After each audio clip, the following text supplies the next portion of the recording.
بسم اللہ الرحمن الرحیم۔ قرآن مجید کا ہم مطالعہ کر رہے تھے سورہ بقرہ کا۔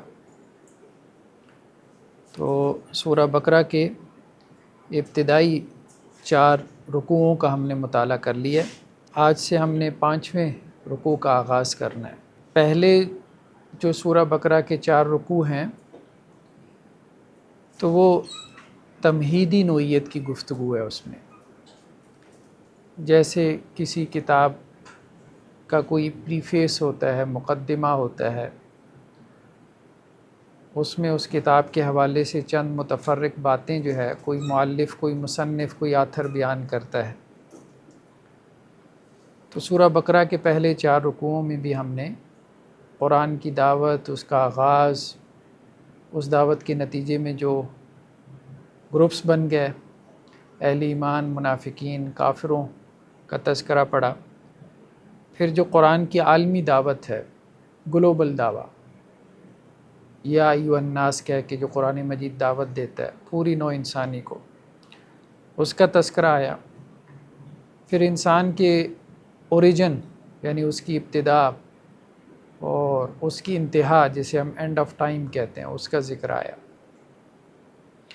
اب اس کے بعد سورہ بقرہ کا ایک بڑا موضوع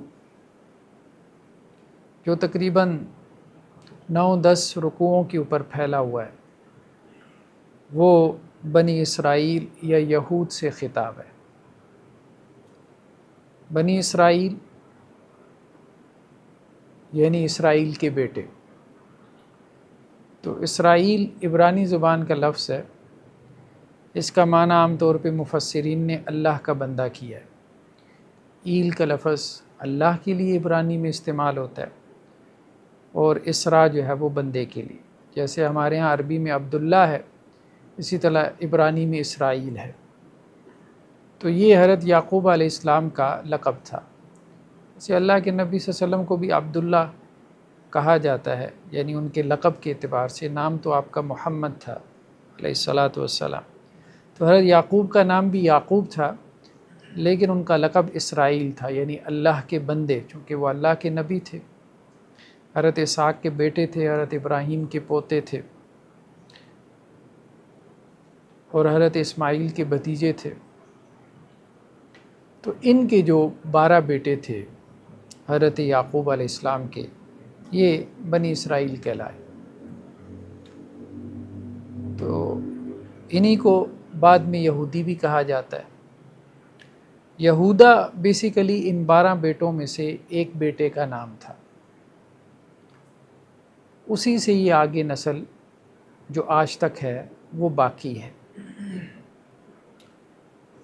تو بیسیکلی اس وقت جو یہودی ہیں، ویسے تو حضرت یعقوب علیہ السلام کے یہ کہتے ہیں کہ جی 12 بیٹوں کی ہم نسل ہیں، اس اعتبار سے یہ ایک نسلی مذہب ہے۔ یہودی جو ہے وہ اس کو کہتے ہیں جس کی ماں یہودن ہو۔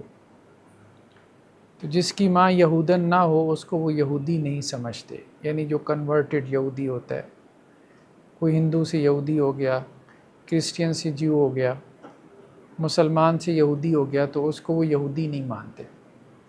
اس لیے یہودیت کوئی تبلیغی مذہب بھی نہیں رہ گیا کہ وہ تبلیغ بھی نہیں کرتے، وہ زیادہ سے زیادہ بچے پیدا کرتے ہیں اپنے مذہب کے ماننے والوں کی تعداد بڑھانے کے لیے۔ تو حضرت یعقوب کے جو 12 بیٹے تھے، ان 12 سے جو آگے 12 قبیلے بنے، 12 نسلیں چلیں، یہ بیسیکلی یہودی کہلائے۔ تو یہود کے اوپر جو ہے وہ 2 ادوار ان کے عروج کے گزرے، اور 2 ان کے زوال کے ادوار ہیں۔ تو جو ان کا پہلا عروج کا دور ہے وہ حضرت سلیمان علیہ السلام کے زمانے کا ہے، حضرت داؤد، حضرت سلیمان علیہ السلام کے زمانے کا۔ یہ تقریباً کوئی 1000 BC، 1000 قبل مسیح کا دور بنتا ہے۔ حضرت سلیمان علیہ السلام دنیا سے جب چلے گئے تو یہودیوں کی یہ جو اتنی بڑی عظیم سلطنت تھی، یا آپ کہہ لیں خلافت یا کچھ بھی کہہ لیں، اسلامی ریاست، اس وقت تو ظاہری بات ہے حضرت داؤد، حضرت سلیمان نے اس ریاست کی بنیاد رکھی، تو وہ اسلامی ریاست ہی تھی۔ تو وہ حضرت سلیمان علیہ السلام کی دنیا سے چلے جانے کے بعد 2 حصوں میں بٹ گئی۔ 10 قبائل یا 10 بھائیوں کی جو اولادیں تھیں وہ ایک جگہ پر، اور 2 بھائیوں کی اولادیں جو ہے وہ دوسری جگہ پر تھیں۔ تو وہ جو 10 بھائیوں کی سلطنت تھی وہ تو اسیرینز کہلاتے تھے، آشوری۔ تو حضرت یعقوب علیہ السلام کے 12 بیٹوں کی ہم بات یہ کر رہے تھے کہ یہ یہودی ان کی نسل میں سے ہیں۔ تو یعقوب علیہ السلام کا کوئی ٹائم پیریڈ 1800 قبل مسیح بنتا ہے، 1800، 1900، 2000، مطلب آلموسٹ یہی بنتا ہے۔ تو حضرت داؤد، حضرت سلیمان علیہ السلام کا ٹائم پیریڈ 1000 قبل مسیح بنتا ہے، تو یعنی 1000 سال بعد آپ کہہ لیں اپنی پیدائش کے ان کو اب پہلا عروج حاصل ہوا۔ تو حضرت سلیمان علیہ السلام کی دنیا سے جانے کے بعد فوراً ہی ان کی قائم کردہ جو سلطنت تھی وہ 2 حصوں میں بٹ گئی۔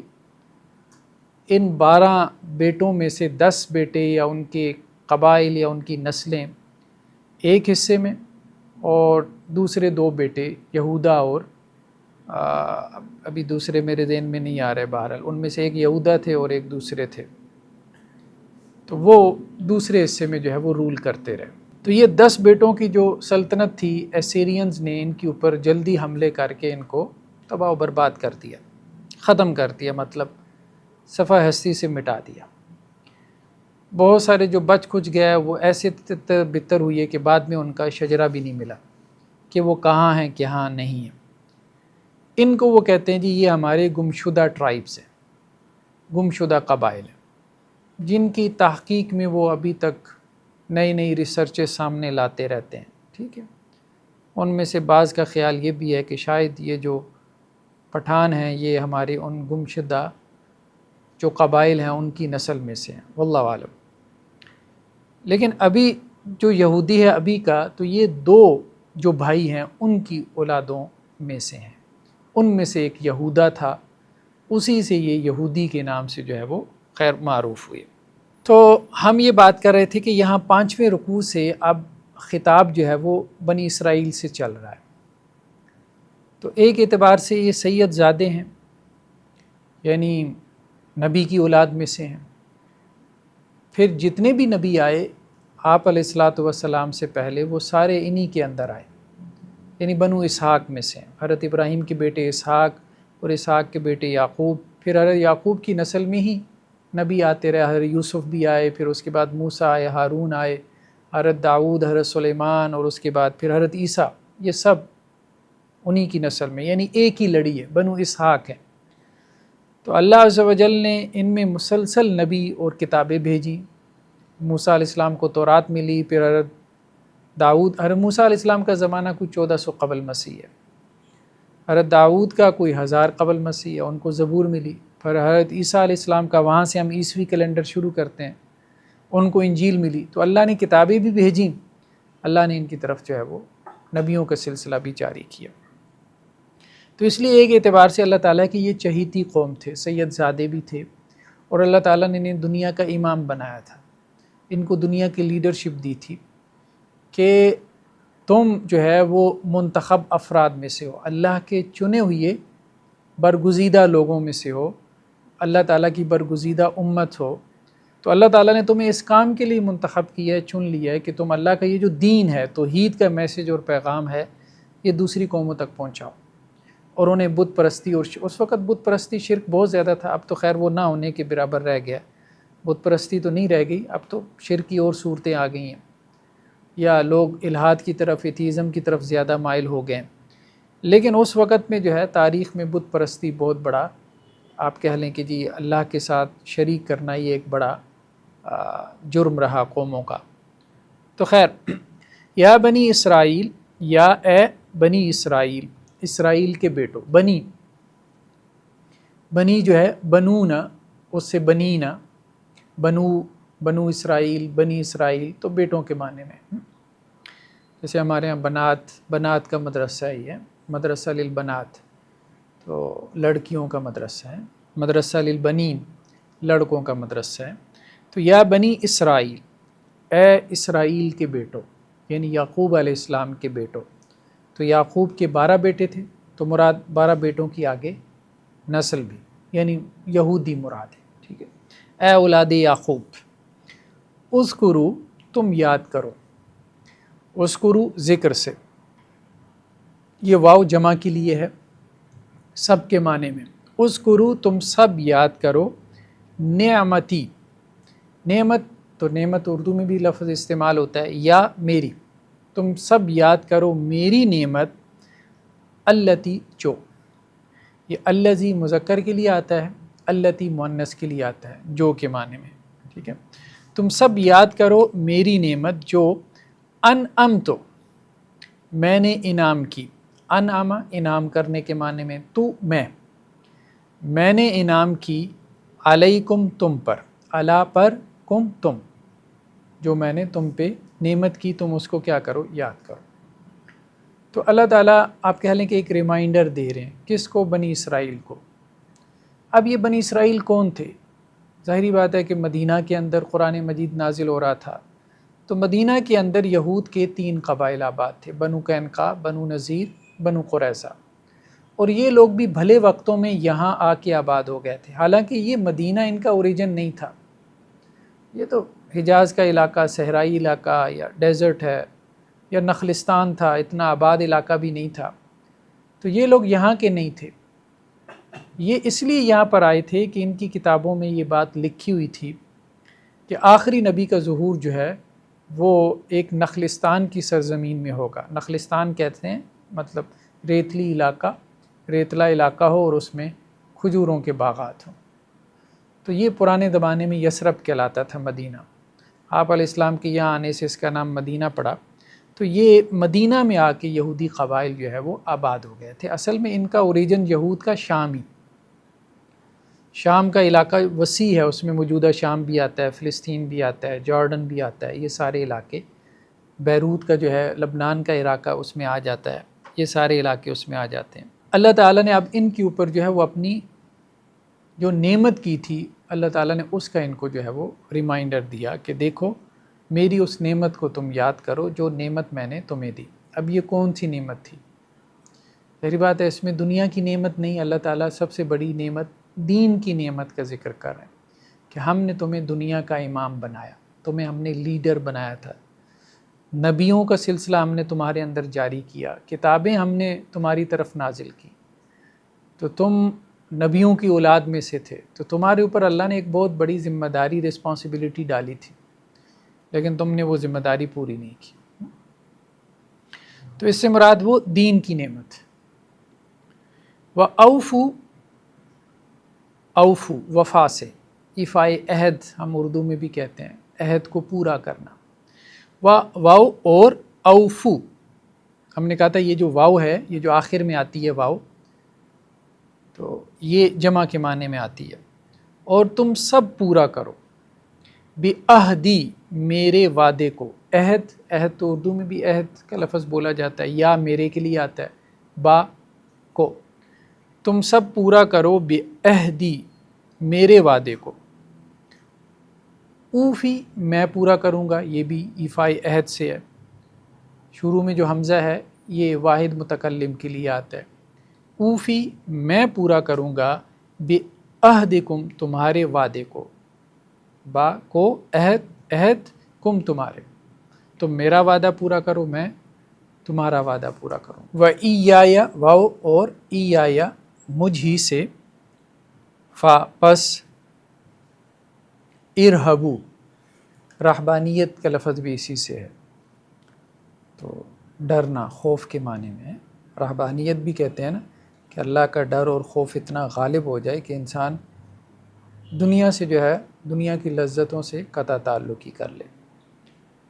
تو وَإِيَّايَ، واو اور ایایا صرف مجھ ہی سے، مجھی سے، فا پس ارہبون تم سب ڈرو، نی مجھ سے۔ اب اس آیت کے اندر ایک تو ہم نے کہا بنی اسرائیل کا تذکرہ ہے، اس کو ہم نے ڈسکس کر لیا کہ بنی اسرائیل سے کون مراد ہے۔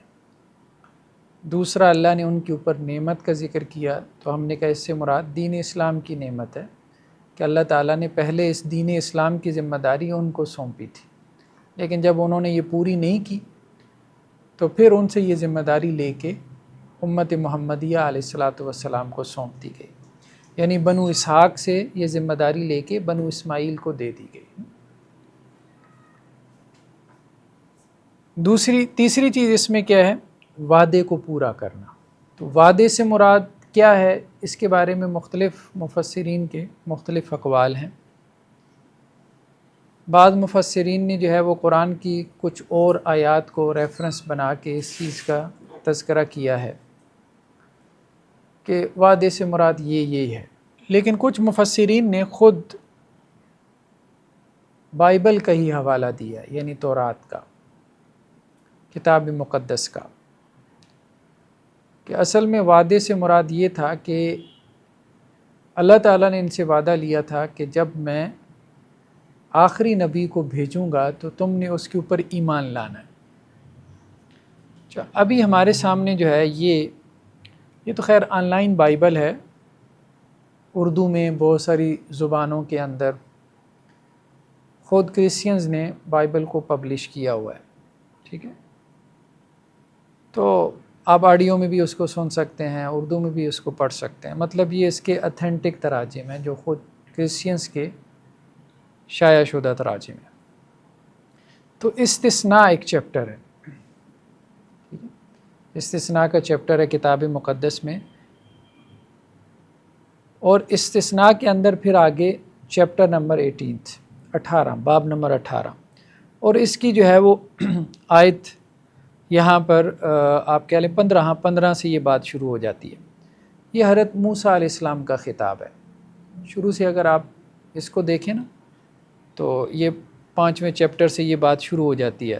پھر موسیٰ علیہ السلام نے سب اسرائیلیوں کو بلوا کر ان کو کہا، اے اسرائیلیوں، تم ان آئین اور احکام کو سن لو جن کو میں آج تم کو سناتا ہوں، تاکہ تم سن کر سیکھ کر ان پر عمل کرو، ٹھیک ہے۔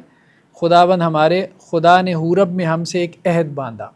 اب یہ پورا عہد ہے لمبا چوڑا جو حضرت موسیٰ علیہ السلام نے بنی اسرائیل کو سنایا خدا کے بہاف پہ، بیسیکلی آپ کہہ لیں وہ احکامات، کتاب مقدس کے احکامات ہیں۔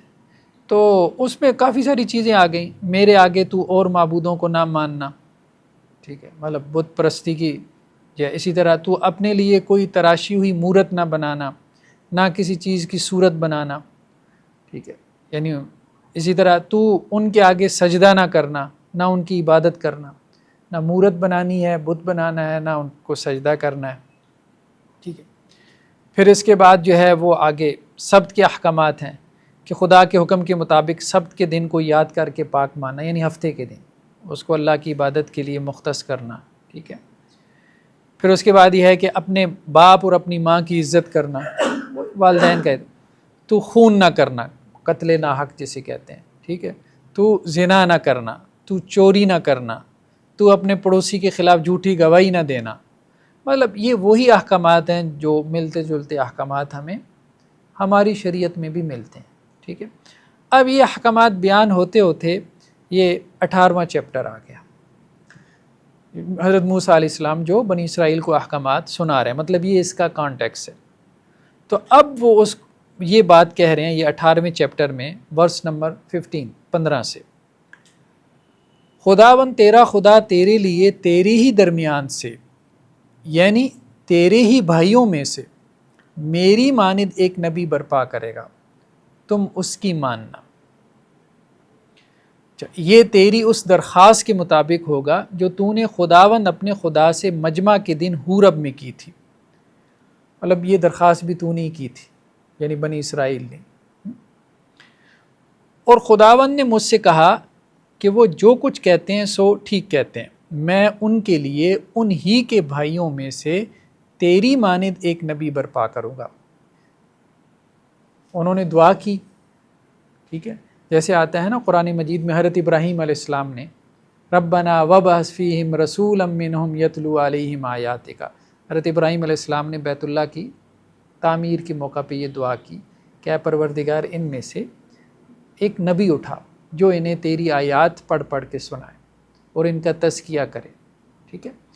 تو اسی طرح کی اب وہ بات ہے کہ درخواست کی حضرت موسیٰ علیہ السلام نے اور بنی اسرائیل نے بھی تو اس درخواست کے جواب میں پھر اللہ تعالیٰ نے کیا کہا کہ میں ان کے لیے ان ہی کے بھائیوں میں تیری مانند ایک نبی برپا کروں گا، حضرت موسیٰ سے کہا، اور اپنا کلام اس کے منہ میں ڈالوں گا، اور جو کچھ میں اسے حکم دوں گا وہی وہ ان سے کہے گا، اور جو کوئی میری ان باتوں کو جن کو وہ میرا نام لے کر کہے گا نہ سنے تو میں ان کا حساب اس سے لوں گا۔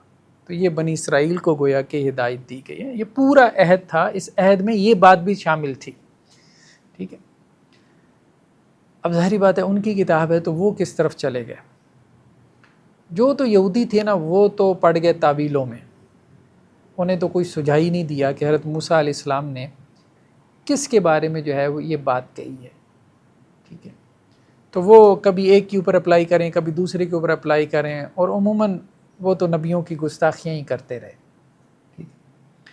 تو ان کے لیے اس آیت کی انٹرپریٹیشن بہت مشکل ہو گئی یہود کے لیے، مطلب وہ بہت الجھے ہوئی ہیں۔ جہاں تک عیسائی تھے تو وہ اسٹریٹ فارورڈ، انہوں نے کہا جی یہ حضرت عیسیٰ علیہ السلام، لیکن اس میں جو مسلمانوں کی تعبیر ہے، انٹرپریٹیشن ہے، وہ زیادہ بہتر ہے۔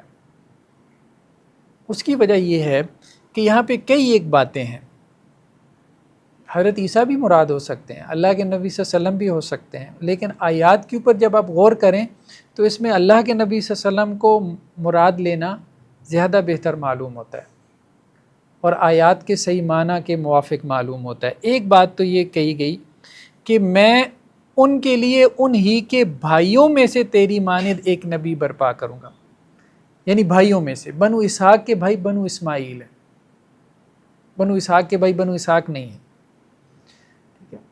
تو حضرت عیسیٰ علیہ السلام تو بنو اسحاق میں سے ہی ہیں، ٹھیک ہے۔ تو بنی اسرائیل کے بھائی بیسیکلی بنو اسماعیل بنتے ہیں۔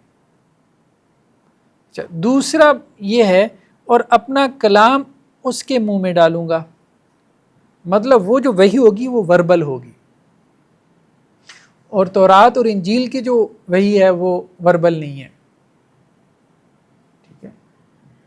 وہ یہی کلیم کرتے ہیں نا، مطلب تورات کے بارے میں بھی یہی ہے کہ جی وہ تختیوں کی صورت میں دی گئی الواح تھی، ٹھیک ہے۔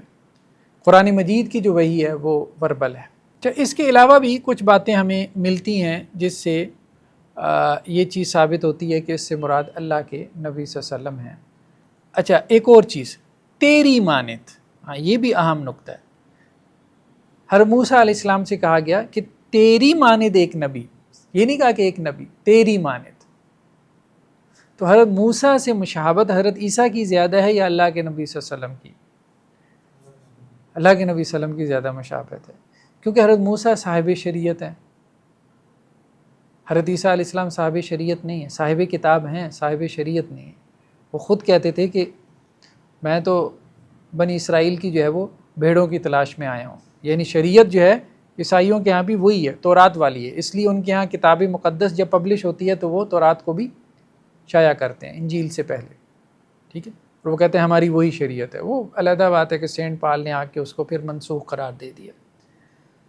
تو حضرت عیسیٰ علیہ السلام تو صاحب شریعت نبی نہیں ہے، تو حضرت موسیٰ علیہ السلام اور اللہ کے نبی صلی اللہ علیہ وسلم کی اس اعتبار سے بھی مشابہت ہے۔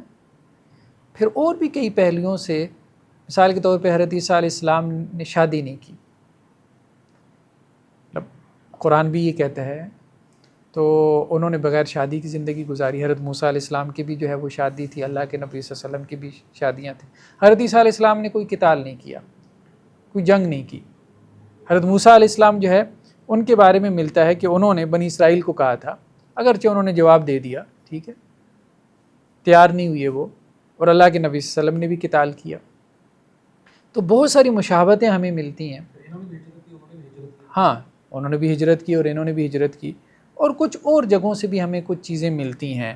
جیسے ایک اور چیپٹر ہے کتاب مقدس کے اندر حبقوق کے نام سے، یہ بھی ان کے ایک نبی، ان کے ہاں یہ بھی ایک نبی کا نام ہے، نبی تھے جو ان کی اصلاح کے لیے آئے کوئی 600 قبل مسیح میں، ٹھیک ہے۔ اب انہوں نے بھی جو بات کہی نا کہ خدا تیمان سے آیا اور قدوس کوہ فاران سے اس کا ہاتھ جلال آسمان پر چھا گیا اور زمین اس کی حمد سے معمور ہو گئی۔ اب یہ فاران کا علاقہ، اس کے اوپر اتفاق ہے کہ اس سے مراد مکہ مکرمہ ہے۔ بعض جگہوں پہ باقاعدہ کیدار کا ذکر ہے، اور کیدار جو ہے وہ بنو اسماعیل میں سے تھے، حضرت اسماعیل کی اولاد میں سے تھے، ٹھیک ہے۔ کیدار کا نام بھی آتا ہے، ٹھیک ہے۔ تو قدوس کوہ فاران سے اس کا ظہور ہوا۔ قدوس سے مراد اللہ کے نبی صلی اللہ علیہ وسلم، اور زمین اس کی حمد سے معمور، مطلب وہی کہ آپ کا نام احمد تھا۔ حضرت عیسیٰ علیہ السلام نے بھی یہی بات کہی تھی نا، یاتی من بعد اسمہ احمد، میرے بعد ایک نبی آئے گا جس کا نام احمد ہوگا، حمد سے، ٹھیک ہے۔ تو آگے یہ جتنی بھی صفات ہیں، اب یہ مطلب کسی اور نبی کے اوپر اس طرح سے جو ہے وہ آتی بھی نہیں ہے نا، صادق بھی نہیں ہوتی، ٹھیک ہے۔ اس کی جگمگاہٹ نور کی مانند تھی، اس کے ہاتھ سے کرنیں نکلتی تھیں، اور اس میں اس کی قدرت نہا تھی۔ وبا اس کے آگے آگے چلتی تھی، اور آتشی تیر اس کے قدموں سے نکلتے تھے، ٹھیک ہے۔ وہ کھڑا ہوا اور زمین تھرا گئی، اس نے نگاہ کی اور قومیں پراگندہ ہو گئیں، ازلی پہاڑ پارا پارا ہو گئے، قدیم ٹیلے جھک گئے، اس کی راہیں ازلی ہیں، ٹھیک ہے۔ تو یہ نہیں، وہ بعض اوقات یہ ہوتا تھا نا کہ وہ جو ان کے نبی ہوتے تھے نا، ہاں، وہ فیوچر کے حوالے سے جو ہے وہ بات کرتے تھے، ٹھیک ہے۔ تو وہ اللہ کی طرف سے جو بھی ان کو رہنمائی ہوتی تھی تو اس حوالے سے وہ گفتگو کرتے تھے۔ تو خیر، کہنے کا مقصد یہ ہے کہ یہاں اس وعدے سے مراد جو ہے، آپ وہ وعدہ لے لیں جو تورات میں ہے تو وہ ایک لمبا چوڑا وعدہ ہے، تورات کے اوپر عمل اور تورات کے احکامات پہ عمل، اور اس میں آخر میں جا کے اللہ کے نبی صلی اللہ علیہ وسلم کے بارے میں بھی پشین گوئی موجود ہے کہ اس نبی کا تم نے انکار نہیں کرنا، ٹھیک ہے۔ تو وہ بھی اس میں شامل ہیں، اور قرآن کے کانٹیکس میں بھی یہی بات آ رہی ہے نا، کیونکہ اگلی آیت یہی ہے کہ بھئی ایمان لے کے آؤ، جو میں نے نازل کیا اس پہ ایمان لے کے آؤ۔ تو وعدہ یاد کروانے کے فوراً بعد اللہ نے یہ کہہ دیا، تو وَإِيَّايَ فَارْهَبُونَ، اور صرف مجھ ہی سے، پس تم مجھ سے ڈرو۔ وَآمِنُوا، واو اور آمینو، تم ایمان لاؤ، واو سب کے معنی میں، تم سب ایمان لاؤ، بما، اس پر، جو، ما جو کے معنی میں، انزلتو نازل کرنا، انزلتو میں نے نازل کیا، تاپشتو میں کے معنی میں آتا ہے، انزلتو میں نے نازل کیا، مصدقہ تصدیق کرنے والا، ہمیں کہتے ہیں مصدقہ بات ہے، تصدیق شدہ بات ہے، تو تصدیق کا لفظ بھی اردو میں استعمال ہوتا ہے۔ تو مصدقا لما، تصدیق کرنے والا ہے، لما اس کی جو، ما جو کے معنی میں، معکم تمہارے پاس ہے، تمہارے ساتھ ہے۔ اللہ تعالیٰ بنی اسرائیل کو ہی کہہ رہے ہیں، پہلی آیت میں یہ بات کہی کہ میری نعمت کو یاد کرو، ٹھیک ہے، ایک ریمائنڈر دیا نا، اتنی نعمتیں ہیں، اب نعمتیں یاد کرو گے، تو اب اللہ نے مطالبہ کیا، اچھا میری نعمتیں یاد آ گئیں، اب میرا وعدہ پورا کرو۔ اور وہ یک طرفہ وعدہ نہیں ہے، تم میرا وعدہ پورا کرو، میں تمہارا وعدہ پورا کروں گا، تمہیں دنیا میں عروج دوں گا، ٹھیک ہے۔ وہ جیسے آگے ایک جگہ آیت آ رہی ہے کہ میں نے تمہیں جہان والوں پہ فضیلت دی ہے، اور تیسرا یہ کہ مجھ سے ڈرو۔ پھر اس کے بعد چوتھا مطالبہ کیا کیا کہ ایمان لے کے آؤ، کس پہ؟ جو میں نے نازل کیا۔ اب یہاں مراد کیا ہے؟ ان کی کتابیں نہیں، اس پہ تو وہ ایمان لاتے تھے، یہاں مراد قرآن ہے، قرآن پہ ایمان لے کے آؤ۔ اور پھر قرآن جو ہے وہ تمہارے خلاف نہیں کھڑا، اصل بات یہ ہے، مصدقا لما معکم، جس کتاب پہ ایمان کا اللہ مطالبے کا کہہ رہا ہے، وہ تو جو تمہارے پاس ہے اس کی تصدیق کرنے والا ہے، وہ تو کہہ رہے کہ یہ بھی اللہ کی کتاب تھی جو تمہارے پاس ہے۔ یعنی مطلب تمہیں کوئی ویدوں کے اوپر تو ایمان لانے کا نہیں کہہ دیا گیا نا، ٹھیک ہے، ایک ایسی کتاب پہ ایمان لانے کا تمہیں کہا گیا، وہ کتاب تمہاری کتاب کی تصدیق کر رہی ہے، تمہیں جھٹلا نہیں رہی، تمہارے خلاف پوزیشن لے کے نہیں کھڑی ہوئی۔ تو مصدقا لما معکم، تصدیق کرنے والا ہے اس کی جو تمہارے پاس ہے۔ ولا، واو اور لا، نہ، تکونو تم سب ہو جاؤ، کان یکون ہو جانے سے، کن ہو جا، ٹھیک ہے، تو اسی سے، اور نہ تم سب ہو جاؤ، اول کافر، اول تو اول، کافر کافر، پہلے کافر، اور تم سب پہلے کافر نہ ہو جاؤ، بھی اس کے، یعنی کس کے؟ جو میں نے نازل کیا، قرآن۔ تو جو قرآن میں نے نازل کیا اس پہ ایمان لاؤ، اس لیے کہ یہ قرآن تمہاری کتاب کی بھی تصدیق کر رہا ہے، اور اس کے پہلے انکار کرنے والے نہ بن جاؤ۔ اب اس سے کیا مراد ہے؟ پہلے انکار کرنے والے تو مشرکین مکہ تھے، یہ تو بن ہی نہیں سکتے تھے۔ تو اس میں مفسرین نے مختلف توجیحات کی ہیں، بعض نے کہا کہ مدینہ میں پہلے انکار کرنے والے یہی تھے، کیونکہ انصار تو ایمان لے آئے، باقی تو یہی قوم تھی۔ جو منافق تھے وہ بھی بظاہر ایمان لانے والی تھے، 3 ہی قومیں تھیں، منافق تھے یا یہود تھے یا مسلمان تھے مدینہ کے اندر، تو مدینہ میں یہ پہلے کافر یہی تھے۔ بعض لوگوں نے اس کی توجیہ یہ بھی کی ہے کہ جانتے بوجھتے پہلے کافر نہ بنو، یعنی وہ مشرکین تو جانتے ہی نہیں تھے نا کتاب اور یہ سارا کچھ، ان کی تو کتاب میں لکھا ہوا تھا، یہ تو جانتے تھے کہ اللہ کے نبی ہیں، پہچان گئے تھے علامات سے، علامات نبوت جسے کہتے ہیں، سائنز آف پروفیٹہڈ، اس سے وہ پہچان چکے تھے آپ علیہ السلام کو، تو اس لیے کہا گیا کہ جانتے بوجھتے پہلے کافر نہ بنو۔ ولا اور مت تشترو تم سب بیچو، بیع و شرع ہے خرید و فروخت، اور نہ تم کے معنی میں آتی ہے، ٹھیک ہے، تشترو تم بیچو، بآیاتی میری آیات کو، آیات تو آیات یا میری، با کو کے معنی میں، میری آیات کو، ثمناً قلیلاً، ثمن قیمت، ٹھیک ہے، قلیل تھوڑی، قلیل اردو میں بھی بولا جاتا ہے، ٹھیک، تھوڑی قیمت، تھوڑی قیمت میں میری آیات کو مت بیچو۔ تو اب اللہ کی آیات سے مراد تورات کی آیات، تو تورات کی آیات کو کس طرح سے بیچتے تھے کہ ان میں تحریف کر دیتے تھے، یعنی آپ یوں کہہ لیں ضروری نہیں ہے کہ پیسے لے کے کوئی جو ہے وہ تورات سے غلط فتویٰ دیتے ہیں، وہ بھی کرتے ہوں گے، لیکن ایک عمومی مفہوم کیا ہے یہاں پہ اس پورے کانٹیکس میں کہ تھوڑی قیمت سے مراد یہ دنیا، ثمن قلیلہ سے مراد یہ دنیا، ٹھیک ہے، تو اللہ کی آیات کے بدلے میں تھوڑی قیمت پہ راضی مت ہو جاؤ،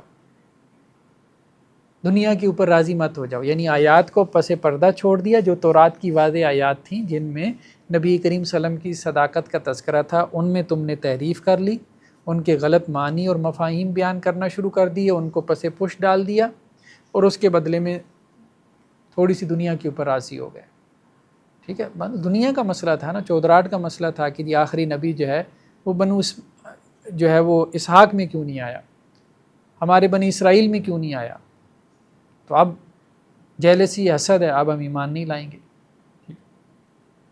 وَإِيَّايَ اور مجھ ہی سے، فَاتَّقُونَ پس تم سب مجھ سے ڈرو، اتقون تقوی، ٹھیک ہے، پس تم سب مجھ ہی سے ڈرو۔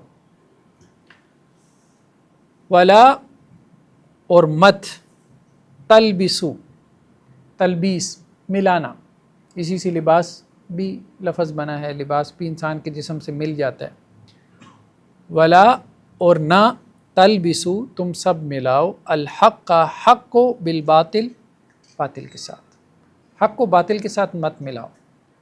ایسا تو نہیں ہوتا تھا نا کہ تورات کی ایک ایک آیت میں تحریف کر دیں، ایسا تو پاسبل نہیں تھا پوری کتاب بدل دیں، تو وہ یہی تھا کہ کچھ آیات جو ہے وہ نکال دیتے تھے۔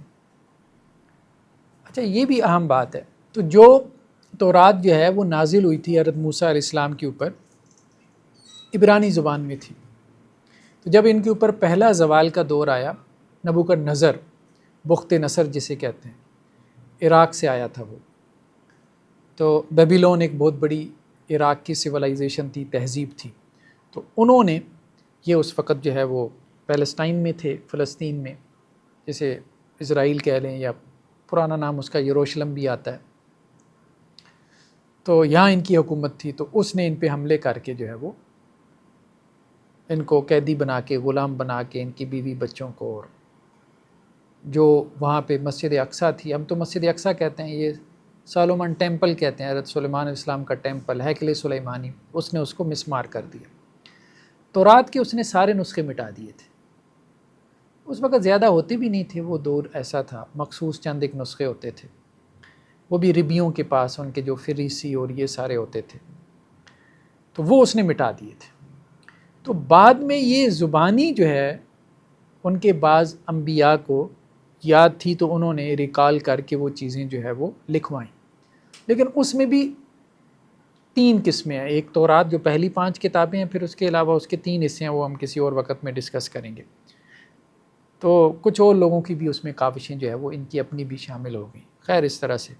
تو ولا تلبسوا الحق بالباطل، اور نہ تم حق کو باطل کے ساتھ ملاؤ، وتکتموا الحق، اور نہ تم چھپاؤ، واو اور تکتمو کتمان حق، کتمان علم، کتمان کا مطلب چھپانا، وتکتموا، اور نہ تم چھپاؤ، الحق کا حق کو، دو کام کرتے تھے، حق کو باطل سے ملا دینا اور حق کو چھپانا۔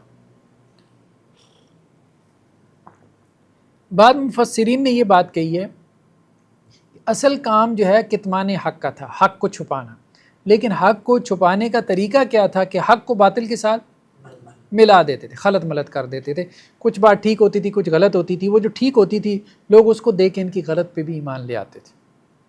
تو یہ معاملہ تھا ان کا۔ وَأَنْتُمْ تَعْلَمُونَ، اور تم تعلمون جانتے ہو، یعنی تم جانتے بوجھتے ایسا کرتے ہو۔ تورات کی ایسی انٹرپریٹیشن کریں گے کہ حق اور باطل کو گڑمٹ کر دیں گے۔ تورات کی عبارت ٹیکسٹ وہ تو حق ہے، اب جیسے قرآن کا ٹیکسٹ، قرآن کی عبارت، قرآن کا متن، ٹھیک ہے، تو وہ تو اللہ کا جو ہے وہ کلام ہے، کلام الہی ہے، ورڈ آف گاڈ ہے۔ اب اس کا کوئی غلط ترجمہ کرے گا تو وہ حق کو باطل کے ساتھ ملا دے گا۔ قرآن اور اس کا ترجمہ جو اس کے اپنے جو ہے وہ ذہن میں ہے۔ ایک تو آج ہم نے بات کی بنی اسرائیل کی تاریخ کے حوالے سے، سب سے پہلے بنی اسرائیل کا تعارف آ گیا کہ حضرت یعقوب علیہ السلام کے 12 بیٹوں کی جو نسل ہے ان کو بنی اسرائیل کہتے ہیں۔ ان میں سے 10 کی نسل جو ہے اس کا شجرہ محفوظ نہیں ہے، وہ گم ہو گئے مرور زمانہ کے ساتھ، وقت کے ساتھ ساتھ۔ 2 کا جو ہے وہ شجرہ آج محفوظ ہے، ان میں سے جو بڑا بیٹا تھا یہودا، اسی کے نام سے یہ یہودی کہلائے۔ اللہ نے ان کا نام یہودی نہیں رکھا، انہوں نے خود اپنا نام یہودی پسند کیا۔ اور ان کے جو ہے 2 عروج کے زمانے ہیں، ایک حضرت سلیمان علیہ السلام کا زمانہ، حضرت داؤد حضرت سلیمان کا زمانہ جو تقریباً 1000 قبل مسیح کا ہے۔ پھر ایک زمانہ آیا جب کہ عراقیوں نے، جو مطلب بیبیلون تہذیب کے جو بانی تھے، انہوں نے، نبوکدنضر نے، بخت نصر نے ان کے اوپر حملہ کیا اور مسجد اقصیٰ کو مسمار کر دیا اور ان کو غلام اور قیدی بنا کے لے گیا۔ پھر بعد میں ان کو چھڑوایا تھا سائرس دی گریٹ نے، ذوالقرنین نے۔ اس نے پھر عراق کے اوپر حملہ کر کے، ٹھیک ہے، عراق کو جو ہے وہ اپنے ماتحت کیا۔ بہت بڑی پرشین امپائر ہو گئی تھی حضرت ذوالقرنین کی، سائرس دی گریٹ کی، سائرس اعظم جسے کہتے ہیں۔ تو اس لیے انہوں نے سوال کیا تھا یہود نے اللہ کے نبی صلی اللہ علیہ وسلم سے کہ ذوالقرنین کون تھے؟ اگر آپ اللہ کے سچے نبی ہیں تو ہمیں بتائیں، کیونکہ ذوالقرنین ان کے محسن تھے۔ وہ ایران سے آئے تھے اور عراق کو انہوں نے فتح کیا، اور جب وہ اللہ سے ڈرنے والے وہ بادشاہ تھے اور اللہ سے ڈرنے والے تھے، تو اس لیے انہوں نے ان کو آزاد کر کے پھر واپس ان کے آبائی علاقے فلسطین میں آباد کیا، بلکہ وہاں پہ ان کا وہ دوبارہ مطلب مسجد اقصیٰ وغیرہ کی بھی تعمیر ہوئی۔ وہ آپ کہہ لیں کہ جی ان کا دوسری مرتبہ کا ٹیمپل کہلاتا ہے۔ پھر اس کے بعد ان کے اندر جو ہے وہ ایک مکابی سلطنت جو ہے وہ قائم ہوئی، یہ تقریباً حضرت عیسیٰ علیہ السلام سے کچھ عرصہ پہلے۔ وہ ایک بہت بڑی سلطنت تھی، تو اس کو 70 عیسوی میں پھر ٹائٹس رومی نے، رومن امپائر جو ہے، انہوں نے اس کو تباہ و برباد کر دیا تھا۔ تو یہ 2nd ٹائم، یا بعد نے کہا 3rd ٹائم ان کا یہ ٹیمپل جو ہے وہ مسمار کیا گیا۔ ابھی اس کی ایک دیوار باقی ہے، تو ابھی یہ دوبارہ اس ٹیمپل کو تعمیر کرنا چاہتے ہیں۔ تو خیر بہرحال یہ ان کے 2 عروج اور 2 زوال جو ہے وہ اس کی داستان ہے۔ اچھا، ان آیات کے اندر یہود کے روحانی امراض کا تذکرہ ہے۔ 5 امراض ہیں، اسپرچول ڈیزیزز۔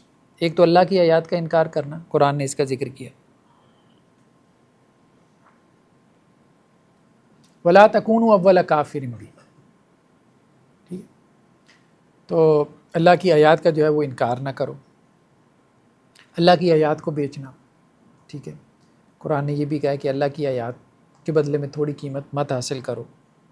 حق کو باطل کے ساتھ ملا دینا، اس سے بھی قرآن نے منع کیا۔ حق کو چھپا لینا، کتمان حق، اس سے بھی منع کیا۔ ایک اور آیت آگے آئے گی کہ دوسروں کو تم نیکی کا حکم دیتے ہو اور خود اپنے آپ کو بھول جاتے ہو۔ تو یہ ان کے علماء میں خاص طور پہ یہ 5 برائیاں تھیں۔ عوام الناس میں بھی تھی، علماء میں جو ہے وہ زیادہ تھی۔ تو اللہ کی آیات کا انکار، اللہ کی آیات کے انکار سے مراد یہی ہے کہ قرآن مجید کی آیات کا انکار کر رہے تھے، اللہ کی آیات کو تھوڑی سی قیمت کے عوض بیچ دینا، یعنی کتاب کے بدلے میں دنیا پہ راضی ہو جانا، یہ بات ٹھیک۔ اور تیسرا حق کو باطل سے ملا دینا، ظاہری بات ہے جب کتاب کی انٹرپریٹیشن ایسی کرے گا جو باطل ہوگی تو پھر حق اور باطل کو آپس میں ملا دے گا۔ چوتھا حق کو چھپا لینا، یعنی لوگوں کے سامنے جو ہے وہ کتاب کے احکامات آنے ہی نہ دینا، اور وہ چھپانا ایسے بھی ہو سکتا ہے، حق اور باطل کو ملا کے بھی ہو سکتا ہے۔ اور پانچواں یہ کہ دوسروں کو تو کتاب پڑھ پڑھ کے سناتے تھے لیکن خود عمل نہیں کرتے تھے۔ تو بنی اسرائیل کا جو وعدہ ہے، اس وعدے سے کیا مراد ہے؟ اللہ نے یہ بات جو کہی، یا بنی اسرائیل اذکروا نعمتی التی انعمت علیکم واوفوا بعہدی، میرا وعدہ پورا کرو۔ تو ایک تو اس وعدے کا بیان بعض مفسرین نے کہا کہ سورہ مائدہ کی آیت 12 میں ہے کہ وہ عمومی احکامات اللہ تعالیٰ کے، یا کچھ مفسرین نے کہا کہ تورات پہ عمل کرنے کا وعدہ سورہ بقرہ میں، ہفتے کے روز کا احترام کرنے کا وعدہ یہ سورہ نساء میں ہے، اللہ کے احکام نہ چھپانے کا وعدہ یہ سورہ آل عمران میں ہے، اللہ پر جھوٹ نہ بولنے کا وعدہ یہ سورہ اعراف میں ہے، نماز قائم کرنا، زکوٰۃ دینا، اچھی بات کرنا اور حسن سلوک یعنی والدین کے ساتھ، رشتہ داروں کے ساتھ حسن سلوک کا حکم، یہ وعدہ اللہ نے سورہ بقرہ میں۔ تو وہ آپ تورات سے لے لیں، قرآن سے لے لیں، وہ تقریباً سیم کانٹینٹ ہے۔ اس وعدے کا تذکرہ ہمیں تورات میں بھی ملتا ہے، قرآن میں بھی مختلف مقامات پہ ملتا ہے، ٹھیک ہے۔ تو جو اللہ تعالیٰ نے بنی اسرائیل سے لیا تھا۔ اس میں ایک اور چیز جو ہمیں احادیث میں ملتی ہے کہ 3 لوگ ایسے ہیں کہ جن کے لیے دوہرے اجر کی خوشخبری ہے۔ ان میں سے ایک اہل کتاب، وہ اہل کتاب جو ایمان لے آئے، اپنے نبی پہ بھی ایمان لائے اور اللہ کے نبی صلی اللہ علیہ وسلم پہ بھی ایمان لائے، ٹھیک ہے۔ کوئی بھی یہودی، کوئی بھی عیسائی تو اپنی کتاب کو بھی فالو کرتا رہا، پھر بعد میں اللہ نے اس کا دل پھیر دیا، اب اس کے لیے 2 گنا اجر ہے، ایک اپنے دین پہ عمل کرنے کا اور ایک سچے دین کے اوپر عمل کرنے کا۔ تو یہ چیز ہمیں ملتی ہے۔ دوسرا یہاں پہ 2 الفاظ آئے ہیں، ایک تو وَإِيَّايَ فَارْهَبُونَ، راہبت کا لفظ ہے، راہبا، اسی سے روحبان بنا ہے، راہب مونکس کو کہتے ہیں، راہبانیت کا لفظ بھی اسی سے بنا ہے۔ اور دوسرا تقویٰ، تو یہاں تقویٰ میں اور اس میں راہبانیت میں کیا فرق ہے؟ دونوں ہی خوف ہے، تقویٰ بھی اللہ کا ڈر اور خوف ہے، راہبانیت بھی اللہ کا ڈر اور خوف ہے۔ راہبانیت وہ خوف ہے کہ جس کے اندر احتیاط بہت غالب ہو جاتی ہے، ٹھیک ہے، یعنی ایسا ڈر کہ جس کی وجہ سے آپ محتاط بہت ہو جاتے ہیں۔ تو بعض مفسرین نے یہ بھی کہا ہے کہ کسی کے عظمت و جلال کے سبب سے پیدا ہونے والی دل کی لرزش اور کپکپی، یہ رہبت ہے، وہی ہے مطلب دل کا خوف، دل کا ڈر، ٹھیک ہے، کسی کی عظمت اور جلال کی وجہ سے۔ یا بعض مفسرین نے یہ کہا ہے کہ ایسا ڈر جس کے اندر احتیاط ہو، اب مطلب راہب جو ہے یا رہبانیت وہ ساری ہے ہی احتیاط کے اوپر، ہاں جائز چیز بھی آپ چھوڑ دیتے ہو، دنیا کی لذتوں کو بھی، دنیا کے سکون اور راحتوں کو بھی آپ چھوڑ دیتے ہو، مطلب بہت محتاط ہو جاتا ہے نا جو راہب ہوتا ہے۔ دوسرا یہ ہے کہ اس سے جو عاجزی پیدا ہوتی ہے اس ڈر سے، اس کو خشوع کہتے ہیں، ٹھیک ہے، اور اس سے جو ایک بچاؤ کی کیفیت پیدا ہوتی ہے کہ انسان اللہ کی نافرمانی سے بچتا ہے تو اس کو تقویٰ کہہ دیتے ہیں۔ خیر اس طرح سے کچھ اہل علم نے خشوع میں اور رہبانیت کے ڈر میں، خشوع کے ڈر میں اور تقویٰ کے ڈر میں، تینوں کا معنی ڈر کر دیا جاتا ہے، تو انہوں نے فرق کیا ہے کہ یہ بیسیکلی تینوں کی کیفیت ڈیفرنٹ ہے۔ تقویٰ کا جو ڈر ہوتا ہے اس میں بچاؤ ہوتا ہے، یعنی آپ بچتے ہیں اللہ کی نافرمانی سے، گناہوں سے، متقی اسی کو کہتے ہیں جو گناہ سے بچنے والے، یعنی ایسا ڈر جو آپ کو بچا دے، جیسے آپ آگ سے بچتے ہیں نا، بجلی کا کرنٹ لگ جائے گا اس سے آپ بچتے ہیں، یہ ڈر ہے، ٹھیک، بچنے کا ڈر ہے۔ اور ایک ہے احتیاط کا ڈر کہ انسان کے اوپر احتیاط غالب ہوتی ہے، اور احتیاط کی وجہ سے جو ہے وہ مطلب احتیاط کا ڈر اور ہوتا ہے، ٹھیک، وہ ذرا اس سے بھی اگلے درجے کا ہوتا ہے۔ تو اول کافر سے کیا مراد ہے؟ یہ ہم نے بات کی ہے کہ دیدہ دانستہ تکذیب کرنے والوں میں سے نہ بنو، تو جانتے بوجھتے جنہوں نے اللہ کے نبی صلی اللہ علیہ وسلم کو جھٹلایا تو یہ ان میں سے اولین تھے۔ حق و باطل کو خلط ملط کرنا یا کتمان حق، ٹھیک ہے، تو ایک تو ہم نے کہا کہ حق کو چھپانے کی صورت کیا ہے، ایک صورت تو حق کو چھپانے کی کہ حق کو آپس میں باطل کو خلط ملط کر دینا، ٹھیک۔ تو اللہ کے احکامات کو بدلنے کی دو صورتیں تھیں، ایک حق اور باطل کو خلط ملط کر دیتے تھے اور دوسرا حق کو چھپاتے تھے۔ اللہ کی آیات، اللہ کے نبی صلی اللہ علیہ وسلم کی احادیث جو آپ کے نالج میں ہیں، جو آپ کے علم میں ہیں، لوگوں کے سامنے رکھ دیں، ٹھیک ہے، لوگوں سے کچھ چھپائیں نہ۔ تو بعض اوقات یہ ہوتا ہے کہ ہمارے ہاں بہت دفعہ میں علماء جو ہے نا، میں نے دیکھا ہے وہ یہ باتیں آپس میں کر رہے ہوتے ہیں کہ نہیں لوگوں کے سامنے نا یہ چیزیں بیان نہیں کرنی چاہیے، ہیں لیکن بیان نہ کریں لوگوں کے سامنے، ٹھیک ہے۔ تو اب ایک علمی مجلس میں میں بیٹھا ہوا تھا، تو اس میں وہ چند جو ہے وہ علماء ہی کہہ لیں آپس میں ڈسکس کر رہے تھے کہ یہ جو غنا کے بارے میں احادیث ہیں کہ اللہ کے نبی صلی اللہ علیہ وسلم نے بعض احادیث کے اندر اجازت دی کہ عید کے موقع پہ، شادی بیاہ کے موقع پہ کوئی گیت گایا جا سکتا ہے، ٹھیک ہے، کوئی دف بجایا جا سکتا ہے۔ تو اب اگر عوام الناس کو اگر یہ احادیث سنائی جائیں اور ان کو اجازت دی جائے گی تو وہ آگے ڈھول بجانا شروع کر دیں گے۔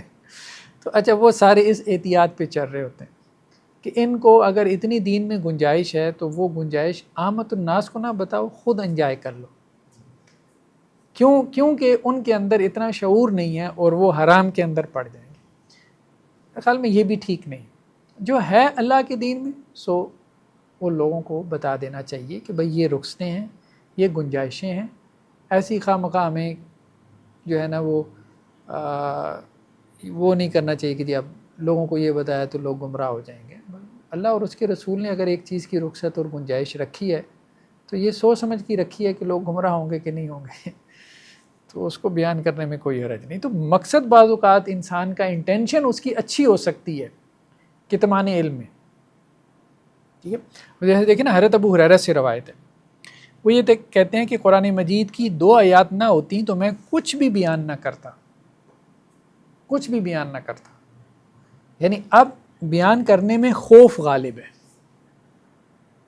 خوف یہ غالب ہے کہ یہ جو آیت ہے نا کہ حق باطل کو خلط ملط نہ کر دو، تو اللہ کے نبی صلی اللہ علیہ وسلم سے میں نے یہ بات سنی ہے، میں نے آگے بیان کر دی تو کوئی اپنے الفاظ نہ بول جاؤ، تو آپ علیہ السلام کی بات تو حق ہے، میرے الفاظ اس میں کوئی شامل ہو گئے تو یہ تو خلط ملط ہو جائے گا، تو یہ خوف غالب ہے۔ تو حضرت ابو ہریرہ کہتے تھے میں دل ہی نہیں کرتا بیان کرنے کو، لیکن اب وہ جو قرآن کی آیات ہیں، قرآن کی آیات یہی ہے نا کہ جو اللہ کی آیات کو چھپا لیتے ہیں، ٹھیک ہے، تو ان کے لیے وعید ہے۔ قرآن میں 2 مقامات پہ جو ہے نا وہ سورہ بقرہ میں یہ چیز آئی ہے۔ تو انہوں نے کہا کہ وہ آیات پھر ڈراتی ہیں کہ نہیں، اپنے اس ڈر سے نکلو اور اس کو ایک ذمہ داری کے طور پہ بیان کرو۔ تو یہ ہے خیر بارہ۔ تو کہنے کا مقصد یہ ہے کہ جو چیز انسان کے نالج میں، علم میں ہے، اس کو آگے بیان کرنا چاہیے۔ علم کی نیچر یہی ہے، علم کو چھپا کے نہیں رکھنا چاہیے، اگر صحیح بات ہے تو آگے اس کو بیان کریں، بھائی یہ ہے۔ تو حق و باطل کو خلط ملط کرنے کا ایک ذریعہ یہ بھی ہوتا ہے کہ شکوک و شبہات چھوڑ دیں آپ دین اسلام کے حوالے سے، لوگوں میں عام کر دیں، تو اس کا ذہن ہی الجھ جائے گا۔ آج کل یہی مسئلہ ہے، جو نوجوان سوشل میڈیا کے اوپر بیٹھتا ہے تو وہ ادھر کی بات ادھر کی بات، یہاں سے پڑھی وہاں سے پڑھی، تقدیر کے مسائل، ٹھیک ہے، یہ خود جو ہے سفرنگ کے مسائل، یہ مطلب اللہ تعالیٰ اگر ہے، کریٹر ہے، خدا ہے، تو وہ فلسطین والوں کی دعائیں کیوں نہیں سن رہا، فلاں دس اینڈ دیٹ، بہت کچھ جمع کیا ہوتا ہے، ٹھیک ہے۔ تو وہ پھر اللہ کے نبی صلی اللہ علیہ وسلم نے ایک 9 سال کی جو ہے وہ بچی سے شادی کیوں کی، بہت کچھ اس کا وہ دماغ ایک طرح سے نا بھرا ہوتا ہے۔ ٹھیک ہے، ان کے اپنی جگہ پہ جوابات ہیں، مناسب ہیں، کسی وقت میں ہم اس کو ڈسکس کریں گے یا عقیدہ کے کورس میں، لیکن یہ ہے کہ یہ بھی ایک طریقہ ہوتا ہے، شکوک و شبہات آپ چھوڑ دیتے ہیں، جس سے انسان کا ذہن کیا ہو جاتا ہے، وہ اس کی دماغ کی جیسے کہتے ہیں دہی بن جاتی ہے، کنفیوز ہو جاتا ہے وہ بیچارہ، سمجھ۔ یہ چیز جو ہے وہ حدیث کے اوپر ہے کہ حدیثی ریکارڈ ہے، ہاں، حدیث کے حوالے سے شکوک و شبہات پیدا کر دیں گے، ہسٹوریکل ریکارڈ، قرآن کے حوالے سے شکوک و شبہات پیدا کر دیں گے کہ قرآن میں یہ باتیں لکھی ہوئی ہیں، قرآن میں تو کنٹرڈکشن ہے نہیں، قرآن میں کنٹرڈکشن، لیکن ایک شک پیدا کر دیں گے ایسی خواہ مخواہ، ٹھیک ہے، مطلب اس کی کوئی بنیاد ہی نہیں ہوگی۔ چلیں جی، اب ہم کچھ میرے خیال میں دیکھ لیتے ہیں آج کی اس کی عملی کام۔ ہاں، عملی کام ایک تو یہ ہے کہ اس رکوع میں یہ جو رکوع ہے چھوٹا سا رکوع ہے، کل انشاءاللہ ہم اس کو کمپلیٹ کر لیں گے۔ 16 احکامات ہیں، آپ نے 16 کی لسٹ پوری کرنی ہے۔ اس سے یہ ہوگا نا کہ آپ چیزیں اخذ کریں نا، اصل میں تو حاصل تو یہی ہے۔ ایک ہے اس رکوع کا ترجمہ، آپ کو رکوع پڑھنا آ گیا، آپ نے اس کا ترجمہ یاد کر لیا، ٹھیک ہے۔ اصل چیز تو قرآن پہ عمل ہے نا۔ قرآن پہ عمل کیسے ہوگا؟ آپ اس رکوع کے اندر اللہ تعالیٰ نے 16 احکامات دیے چھوٹے سے رکوع میں، وہ ہمارے سامنے آ جائیں۔ اب جب وہ آ گئے تو وہ اس کا حاصل ہے۔ اب اس کو پریکٹس میں لانا آسان ہے۔ اب میں اس کو اپنے عمل میں لے کر آؤں، جیسے آج ہم نے کچھ چیزیں پڑھی ہیں، ٹھیک ہے۔ اللہ کی نعمتوں کو یاد کرو، جیسے یا بنی اسرائیل لذکروا نعمتی التی انعمت علیکم، اوفوا بعہدی، اللہ کا وعدہ پورا کرو، وایایا فارہبون، اللہ سے ڈرو، وآمنوا بما انزلت مصدقا لما معکم، جو اللہ نے نازل کیا اس پہ ایمان لے کے آؤ، ٹھیک ہے۔ ولا تشتروا بآیاتی ثمنا قلیلا، اللہ کی آیات کو بیچنا نہیں چاہیے۔ ولا تلبسوا الحق بالباطل، حق کو باطل کے ساتھ خلط ملط نہیں کرنا چاہیے۔ وتکتموا الحق، حق کو چھپانا نہیں چاہیے، ٹھیک ہے۔ آگے پھر واقیموا الصلاۃ، نماز قائم کرو، وآتوا الزکاۃ، زکوٰۃ ادا کرو، ٹھیک ہے۔ تو اس طرح سے آپ کریں گے تو وہ 16 احکامات آپ اس میں سے 16 سے زیادہ بھی نکال لیں گے، 16 تو کم از کم ہیں۔ تو اس سے آپ کی ایک پریکٹس ہوگی کہ کس طرح سے میں نے قرآن مجید میں سے اپنے لیے جو ہے وہ عمل کی راہیں نکالنی ہے۔ دوسری اہم چیز کیا ہے کہ رات سونے سے پہلے اللہ کی نعمتوں کو یاد کرنا ہے، جیسے اللہ تعالیٰ نے بنی اسرائیل کو کہا، ٹھیک ہے، کہ میری نعمتوں کو یاد کرو، جو نعمتیں میں نے تمہارے اوپر کی ہیں ان کو یاد کرو۔ تو عام طور پہ انسان کو احساس نہیں ہوتا، بہت ساری نعمتیں ہم اللہ تعالیٰ کی نعمتوں کو ہم انجوائے کر رہے ہوتے ہیں، لیکن بعض اوقات ایک لمحہ آتا ہے، اس لمحے میں بس ایک احساس بیدار ہوتا ہے کہ اچھا یہ بھی اللہ کی نعمت ہے، ٹھیک ہے۔ تو بیٹھے بٹھائے انجوائے کر رہے ہوتے ہیں، صحیح بات یہی ہے۔ تو وہی ہے کہ انسان غور و فکر کرتا رہے تو انشاءاللہ سے وہ فیلنگ انسان کی وہ بیدار ہوتی رہتی ہیں۔ تو ایک یہ ہے کہ اللہ کی نعمتوں کو ہم یاد بھی کریں اور ہم اس کو شمار بھی کریں، کاؤنٹ بھی کریں، اس سے اللہ تعالیٰ خوش ہوتا ہے۔ اللہ تعالیٰ نے قرآن میں ایک جگہ پہ کہا نا کہ اگر تم اللہ کے شکر گزار بندے بنو گے تو ہم اپنی نعمتوں کو بڑھا دیں گے، ٹھیک ہے۔ تیسرا یہ ہے کہ اللہ سے جو ہم نے وعدے کیے، بعض اوقات انسان اللہ سے وعدے کرتا ہے، کمٹمنٹس کر لیتا ہے، فلاں گناہ نہیں کروں گا، اللہ سے کمٹمنٹ کر لی، ٹھیک ہے۔ یا بعض اوقات وہ کمٹمنٹ کسی نظر کی صورت میں ہوتی ہے کہ یا اللہ اگر یہ میرا کام ہو جائے تو میں یہ کروں گا، ٹھیک ہے، اگر آپ میری یہ دعا قبول کر لینا تو میں پھر یہ کروں گا، ٹھیک ہے، اتنے روزے رکھوں گا، یا پھر حج کروں گا، یا عمرہ کروں گا، یا اتنا صدقہ کروں گا، یا کچھ بھی نیکی کا کام، ٹھیک ہے، یہ بھی کمنٹ، ہاں نظر ماننا بالکل ٹھیک ہے۔ نہیں کوئی حرج کی بات نہیں، تو وہ بخیل کا تذکرہ ہے نا، ایک بندہ سخی ہے وہ نظر مان لے تو اس کے اوپر تو اپلائی نہیں ہوگی نا، ہاں نظر ماننا جائز ہے بالکل۔ قرآن نے جو ہے وہ نیک بندوں کے تذکرہ کرتے ہوئے کہا یوفون بالنذر، تو اللہ کے ساتھ جو انہوں نے نظر کا معاملہ کیا ہے تو اس کو وہ پورا کرتے ہیں۔ تو بہت دفعہ میں آپ کا کام نہیں ہو رہا اور ایسا ہوتا ہے آپ اللہ سے دعا کر رہے ہیں، آپ کی کوئی طلب ہے، کوئی خواہش ہے، پوری نہیں ہو رہی، تو آپ نظر مان لیتے ہیں کہ یا اللہ میں نے یہ نظر مان لی ہے، اگر یہ کام ہو جائے تو ٹھیک ہے۔ حضرت عمر رضی اللہ عنہ نے اللہ کے نبی صلی اللہ علیہ وسلم سے کہا کہ جی میں نے نظر مانی تھی کہ اگر یہ کام ہو گیا تو میں مسجد حرام میں ایک دن کا اعتکاف کروں گا، ایک دن ہے یا ایک رات ہے، ایسے کوئی الفاظ ہیں، تو اللہ کے نبی صلی اللہ علیہ وسلم فرمایا اپنی نظر کو پورا کریں۔ تو ایک یہ ہے کہ اللہ کے ساتھ جو وعدے ہم نے کیے اور وہ ہم نے پورے نہیں کیے تو ان کو ہم یاد کریں، کیونکہ اللہ تعالیٰ یہاں پہ یہ کہہ رہے ہیں کہ دیکھو وَأَوْفُوا بِعَهْدِي، میرے ساتھ جو وعدہ کیا ہے نا وہ پورا کرو، اوف بیا، میں تمہارے ساتھ کیا وعدہ، یہ بھی ایک طرح سے نظر کی صورت ہی بن جاتی ہے، ہاں وہ بھی آ جاتا ہے۔ تو یہ نہیں ہے یہ ایک طرفہ ہے، اللہ بھی اپنے وعدے پورے کرے گا کہ اللہ تعالیٰ تمہاری مدد کرے گا، اللہ تعالیٰ تمہاری نصرت کرے گا، تمہاری دنیا اور آخرت سنوار دے گا، تمہاری دعائیں قبول کرے گا، ٹھیک ہے؟ تم اللہ کا وعدہ پورا کرو، اللہ تمہارا وعدہ پورا کرے۔ تو اگر کبھی ایسی کمٹمنٹ کر لی ہے جو پوری نہیں ہو سکی، تو پھر انسان اس کا پھر کفارہ دے، یہی ہے۔ اس کو قسم کے حکم میں سمجھے، تو جیسے قسم پوری نہ کر پائے انسان تو اس کا کفارہ یہ ہوتا ہے 10 مساکین کو کھانا کھلا دے۔ لیکن یہ ہے کہ کمٹمنٹ اللہ سے ایسی کرے جو انسان پوری کر سکتا ہو۔ تو ایک دفعہ ٹوٹ گئی، ٹھیک ہے، انسان پھر اس کو دوبارہ جو ہے وہ کوشش کرے اس کو ممکن حد تک پورا کرنے کی۔ تو یہ ایک عملی مشق ہو سکتی ہے جس کو ہم جو ہے وہ کر سکتے ہیں۔ چلیں آج کے لیے میرے خیال میں اتنا کافی ہے، نیکسٹ ہم کل اس کو دیکھتے ہیں۔ دوسرا یہ ہے کہ آپ کا ایک ٹیسٹ بھی ہونا چاہیے نا۔ اب نیکسٹ ٹائم ہم نیکسٹ ویک میں ٹیسٹ لے سکتے ہیں نا۔ یہ ہمارا ایک روبو 1 کوارٹر جو ہے وہ ہمارا پورا ہو جائے گا نا، ایک روبو، اس میں سے ہم انشاءاللہ سے جو ہے وہ ٹیسٹ رکھ سکتے ہیں، آسان سا ٹیسٹ، بے شک اوپن بک کر لیں گے انشاءاللہ سے۔ اچھا جی، آن لائن کوئی کویسچن ہو تو ابھی کر لیں۔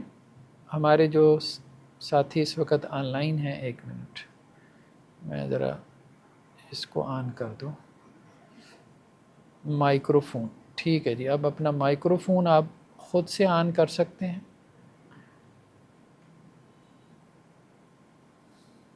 اور السلام علیکم جی وعلیکم السلام۔ جی جی سر، سورات میں جو آپ نے پیشن گوئی بتائی جی کہ ایک نبی اللہ تعالیٰ نے بولا کہ میں اس کے منہ میں اپنا کلام ڈالوں گا، لیکن یہودیوں نے حضرت عیسیٰ کے طور پر بھی اس پیشن گوئی کو صحیح نہیں مانا، اور حضور پاک صلی اللہ علیہ وسلم کے طور پر بھی۔ جی تو میں نے ایک جگہ سنا تھا کہ کیا وہ آنے والے دجال مسیح کو اس نبی کی پیشن گوئی کے اوپر فٹ مانتے ہیں؟ نہیں، ایسا عام طور پہ نہیں ہے۔ وہ مختلف جو نبی جو ہے نا، حضرت عیسیٰ علیہ السلام سے پہلے جو آئے، حضرت موسیٰ کے بعد حضرت عیسیٰ سے پہلے درمیان کے جو نبی ہیں، ان کے بارے میں وہ مختلف آراء ہیں ان کے یہاں، کوئی ایک رائے نہیں ہے۔ جی السلام علیکم ورحمۃ اللہ وبرکاتہ۔ جی جی وعلیکم السلام۔ السلام علیکم سر، یہ جو حدیث پاک میں بھی آیا ہے کہ آپ سے فرمایا کہ آپ بنی اسرائیل کو یعنی ان کے پیچھے پیچھے چلیں گے، حالانکہ مطلب اگر ان میں سے کسی نے اپنی ماں سے بھی یعنی بدکاری کی تو آپ بھی کریں گے۔ تو کیا یہ قرآن میں جو بنی اسرائیل کی ذکر ہے، ان کی جو کوتاہی ہیں، کمزوریاں ہیں یا گناہ ہیں، کیا یہ اس لیے بولا گیا ہے محمدیہ کو کہ ہم کو بھی خطرہ ہے ان مطلب یعنی گناہوں میں ملوث ہونے کا، یا مطلب we will indulge in those sins too؟ جی جی ایسے ہی ایسے ہی، اسی لیے کہا گیا، اسی لیے کہا گیا۔ جیسے نا آپ نے ابھی فرمایا کہ ایک مثال کی علماء کرام کہیں پر یعنی بات کر رہے تھے کہ مطلب یہ عام لوگوں کو اتنا مت بولا کرے، ایسا مت، یہ بھی مت نہ کتمان حق میں آئے گا، کیونکہ ہم اپنے لیے ایک پیمانہ کر رہے ہیں مطلب چوز، اور دوسروں کے لیے دوسرا پیمانہ۔ جیسے نا میں ایک ادارے میں کام کرتا ہوں ہم سب، جی تو جی وہاں پہ جو عالم لوگ ہیں وہاں پہ تو اللہ بچائے تو وہ ایسے الفاظ استعمال کرتے، حرام خور کے الفاظ ہیں نا، جیسے عجیب مجھے لگتا ہے۔ تو مطلب یعنی علماء کرام کے زبان سے ایسی باتیں سننا مطلب ٹھیک نہیں لگتا، کیونکہ بولتے ہیں کہ جیسے نا وہ لوگوں کو ایسے سمجھتے ہیں کہ جیسے وہ چوپایاں ہیں، تو ہم مطلب وی آر سپیریئر، جیسے عجیب لگتا ہے یہ۔ جی جی تو اس میں کیا کریں ہم؟ تو جب علماء کا یہ حال ہوگا تو مطلب what should be our stand in that؟ دیکھیں، آپ ظاہری بات ہے وہ تو خود کو مصلح سمجھتے ہیں نا، وہ تو خود آپ کی اصلاح کے لیے ہر وقت تیار ہیں، تو آپ اس کی اصلاح کیسے کر سکتے ہیں؟ بس یہی ہے کہ اچھے برے لوگ ہر جگہ ہر طبقے میں موجود ہیں، تو علماء میں بھی اچھے علماء بھی ہیں، بس ان کے ساتھ تعلق میں رہیں، اور جن کے اخلاق اچھے نہیں ہیں تو انسان ان سے سائڈ پہ ہو جائے، یہی ہے۔ جی اور کسی کا کوئی سوال ہے؟ السلام علیکم۔ جی وعلیکم السلام۔ سر جی، میں سعودی عربیہ میں کام کرتا ہوں، تو جی جی وعدے کے متعلق میں نے ان سے پوچھنا ہے میرے نا دکان کے سامنے مسجد ہے لیکن اس کے درمیان میں سے نا مطلب ون وے روڈ گزرتا ہے. جی جی تو یہاں پر نا روڈ کو کراس کرنے کے اوپر فائن ہے. ایک دفعہ مجھے فائن ہوا بھی اس سے پہلے. تو جب فائن مجھے وہ کرنے لگا نا اس سے پہلے میں نے اس کو کہا تھا میں یار دل سے وعدہ کرتا ہوں میں نا روڈ کراس نہیں کروں گا تو آپ مجھے فائن نہ کرو. ٹھیک ہے.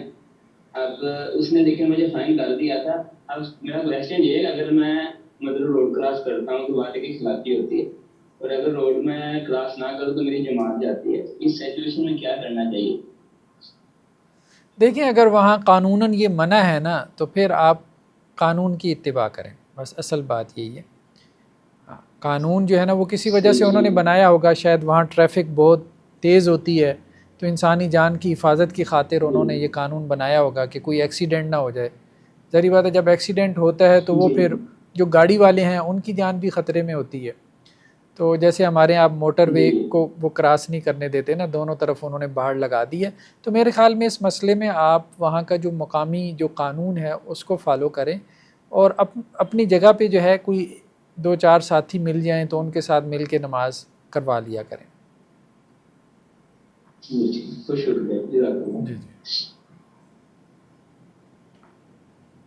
جی اور کوئی کویشچن ہے تو کر لیں, نہیں تو پھر ہم یہودی تو بیسیکلی وہی ہیں جو نسلی ہیں. تو صہیونی وہ ہیں جو پولیٹیکل آپ کہہ لیں جیوز ہیں, سیاسی یہودی, اور یہ سارے کنورٹڈ ہیں. ہاں یہ صہیونی سارے کنورٹڈ ہیں. ہاں صہیونی ہے نا, تو یہ اصل یہودی نہیں ہے.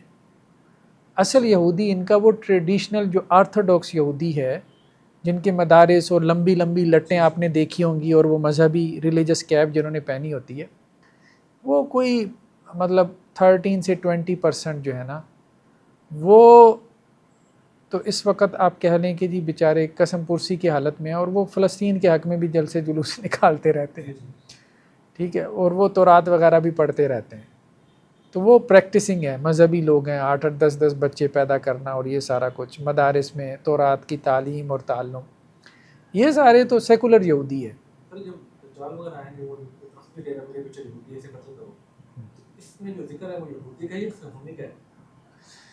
دیکھیں اس وقت تو جو ہے نا سارا ظلم و ستم ہو صہیونیوں کی طرف سے رہا ہے, یہ بات ہے.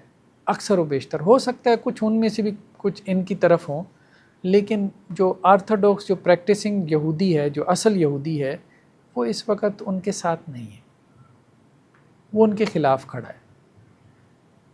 درخت کا ذکر ہے, ہاں درخت کا ذکر ہے, غرقت کا درخت. یہ کون سا یہودی ہے؟ یہ ظاہری بات ہے وہی ہو سکتا ہے جس نے ظلم و ستم ڈھایا, وہی ہو سکتا ہے نا. کہ دنیا میں تو اب ظاہری بات ہے ظالم کے لیے ہی ہے, باقی دوسروں کے ساتھ اللہ تعالیٰ کیا کریں گے اللہ بہتر جانتے ہیں. کیونکہ اس وقت بھی دیکھیں انہوں نے اسرائیلی ریاست کے خلاف سٹینڈ لیا ہوا ہے اور وہاں پہ مظاہرے کرتے رہتے ہیں, پکڑ دکڑ بھی ہوتی ہے, ان کی مار پٹائی بھی ہوتی ہے. ٹھیک ہے, تو اس کا مطلب یہ ہے کہ اگر یہ اسرائیلی ریاست کے خلاف جا رہے ہیں تو دجال کے بھی خلاف جا سکتے ہیں.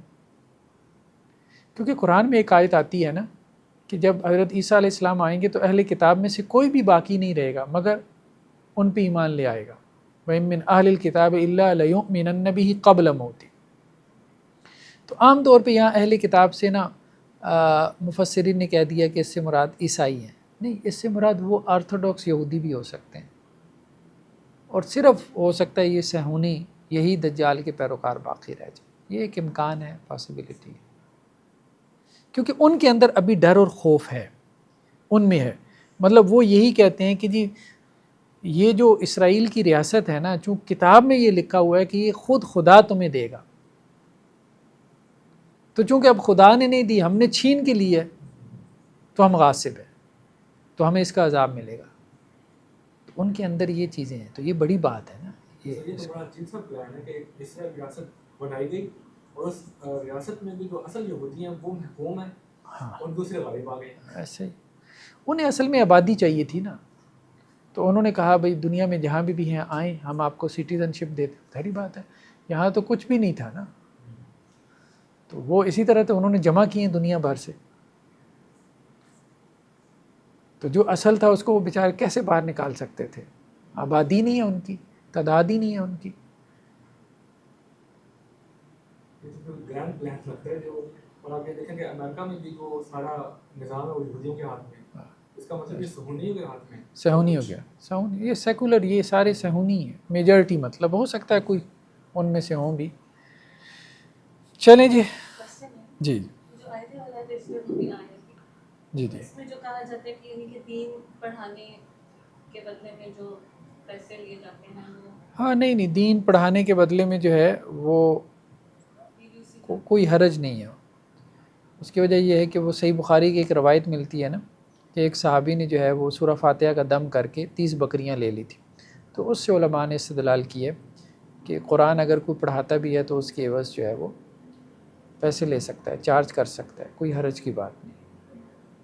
تو یہاں مراد تو یہ ہے کہ مطلب لوگوں کی مرضی کے مطابق جو ہے، ایک تو یہ ہے کہ ان کو فتوے دینا، اور دوسرا یہ ہے کہ دین کو گڈمٹ کر دینا، غلط دین بیان کرنا، قرآن کی غلط تفسیر کرنا تاکہ لوگ خوش ہوں یا حکمران طبقہ خوش ہو، یا دین کی ایسی نئی تعبیر پیش کرنا کہ جس میں لوگوں کے لیے کوئی سہولت کا پہلو ہو، اور چلیں لوگ اب اس کی بنیاد پہ جو ہے وہ مجھ سے خوش ہوں گے اور مجھے کچھ میرا خدمت کر دیں گے. تو اب یہ اس قسم کے جو لوگ ہیں، اب ظاہری بات ہے ان کی نیتوں کا معاملہ ہے، تو وہ غلط ہے، وہ ٹھیک ہے. اگر کوئی نیڈی ہے اور اس کی نیت یعنی کہ پیسہ بھی ہے اور یہ بھی ہے کہ وہ پڑھا مطلب سکھا بھی رہے تو ٹھیک ہے، کوئی حرج کی بات، اس میں تو کسی نے بھی ممانعت کا قول نہیں کیا نا. سب مسالک میں اس کا جواز ہے، بلکہ سارا مدارس کا نظام ہی آپ کا اس پہ چل رہا ہے. تو کسی نے بھی ایسی بات نہیں کی. ہر امام قاری صاحب، ہر مسجد کے خطیب صاحب، ہر مدرسے کے جو شیخ الحدیث ہیں، سب کی تنخواہیں لگی ہوئی ہیں. اگرچہ بحث تو اس پہ ہوتی ہے کہ تنخواہیں کم دیتے ہیں صحیح بات ہے، صلاحیت ان کی زیادہ ہے، تنخواہیں کم ہیں، تو کوئی حرج کی بات نہیں، کیا جا سکتا ہے. چیٹ کے آنسر دے دیں.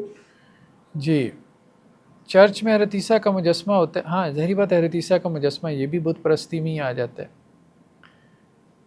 اشتراؤ کا مطلب کب بیچنا کب خریدنا کریں گے، وہ تو کانٹیکس کے اعتبار سے ہے نا، اس کے دونوں معنی ہوتے ہیں، خریدنا بھی بیچنا بھی، تو کانٹیکس میں جو ہے یہ واضح ہوتا ہے.